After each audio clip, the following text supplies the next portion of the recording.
Hello everyone. आज हम students अगर अपने माँ बाप से ये पूछें कि मम्मी पापा आप हमसे क्या उम्मीद करते हैं, तो मम्मी पापा सिर्फ एक ही बात कहेंगे, बेटा हम आपसे कुछ नहीं उम्मीद करते, सिर्फ एक छोटी सी उम्मीद है कि आप मन लगा के पढ़ लो। फिर हम ये चिंतन करें कि हमारी पढ़ाई का फ़ायदा किसे होने वाला है, क्या मम्मी को, क्या पापा को, या हमें खुद। अब हम देखेंगे कि इसका फ़ायदा तो हमें ही होने वाला है।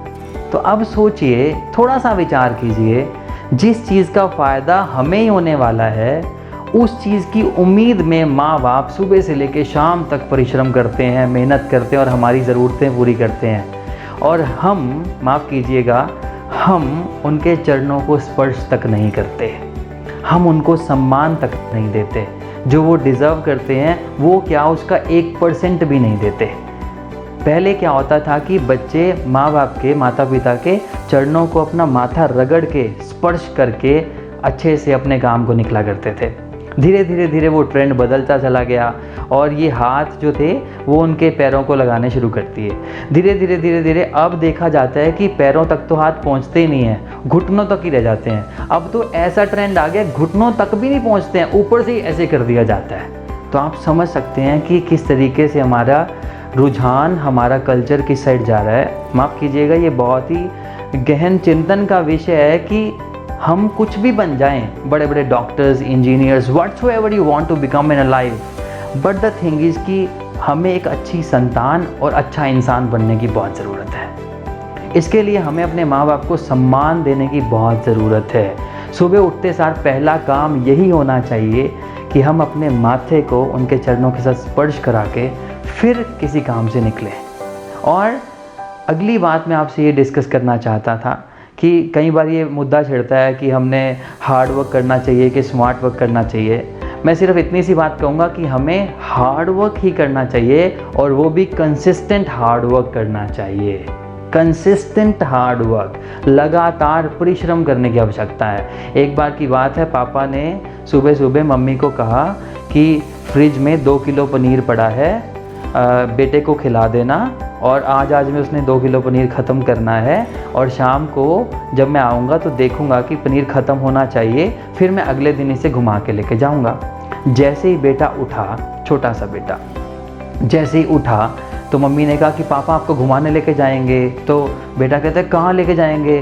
मम्मी कहते हैं जहाँ आप कहोगे वहीं लेके जाएंगे। तो मम्मी ने कहा कि बेटे बस एक छोटी सी बात है, फ्रिज में पनीर पड़ा है, उसको आपने खाना है। तो बेटा कहता है बहुत अच्छी बात है, पनीर तो मैं खा लूँगा। तो जैसे ही पनीर को निकाल कर उसके सामने थाली में परोसा गया तो बहुत सारा था, 2 किलोग्राम्स पनीर कम नहीं होता, बहुत सारा पनीर था। वो तो देख के डर गया, ये क्या करूँ मैं, इसका कैसे खाऊँगा। कोशिश करने लगा तो फिर कहता है कि इतना सा तो खा लूँगा, लेकिन सारा कैसे खाऊँगा, बहुत मुश्किल है, it's quite difficult to have all. तो बहुत मुश्किल काम था उसके लिए। तो कहता है मम्मी कुछ करो ना, मैंने घूमने भी जाना है, मैंने सब कुछ करना है, लेकिन मेरे से पनीर खाया नहीं जा रहा, मैं क्या करूँ। इसी तरीके से मम्मी ने कहा बेटा पनीर तो खाना ही पड़ेगा, पनीर खाए बिना तो बात बनेगी नहीं, और मैं पनीर को इधर उधर साइड में छुपा नहीं सकती, मैं भी चाहती हूँ कि आप पनीर खाओ, लेकिन मैं आपको एक एडवाइस दे देती हूँ। तो कहते कि क्या? कहते ऐसा बेटे, सारा पनीर देखो ही मत, आप अभी 50 ग्राम खा लो, थोड़ी देर बाद जब भूख लगे फिर 50 ग्राम खा लो, थोड़ी देर बाद जब भूख लगे फिर 50 ग्राम और 100 ग्राम खा लो। इस तरीके से पनीर ख़त्म हो सकता है। तो बेटे ने ऐसे ही किया, सुबह 50 ग्राम खाया, थोड़ी देर घूमा फिरा खेला, फिर उसने 50 ग्राम खा लिया। करते करते करते करते करते शाम के 5 बज गए, बीच में ब्रेक लेता रहा, बीच में पनीर खाता रहा, 5 बजे तक सारा का सारा पनीर ख़त्म हो गया। और पापा ने आना था 8 बजे। आप सोचिए, 8 बजे पापा ने आना और पनीर 5 बजे ख़त्म हो चुका है, कितना एक्साइटेड होगा बच्चा। जैसे ही पापा आए, पापा को कहता है पापा मैंने सारा पनीर फिनिश कर दिया, मुझे भूख लगी है, आओ इकट्ठे मिलकर डिनर करते हैं।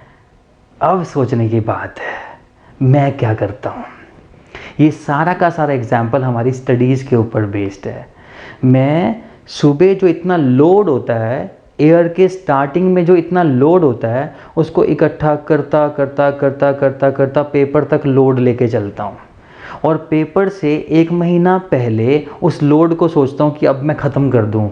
It's not practical. हमें चाहिए कि उस लोड को, उस सब्जेक्ट्स के, चैप्टर्स के प्रेशर को थोड़ा थोड़ा थोड़ा थोड़ा तोड़ा जाए। लास्ट में 3 दिन में 30 घंटे पढ़ने के बजाय मैं आपको सजेस्ट करूँगा कि 30 दिन में रोज़ 1 घंटा पढ़ा जाए। लास्ट में 10 दिन में या फिर 3 दिन में 30 घंटे पढ़ने की बजाय 1 महीने में रोज़ 1 घंटा पढ़ा जाए तो 30 आवर्स की स्टडीज़ तो वैसे भी हो जाती है। इससे प्रेशर भी नहीं आता और बड़े इजीली हम कंफर्ट में पढ़ाई को कर सकते हैं। सक्सेस हर एक को चाहिए, सक्सेस हर बंदे को चाहिए, बस पढ़ने का मन तब आता है जब पेपर होते हैं।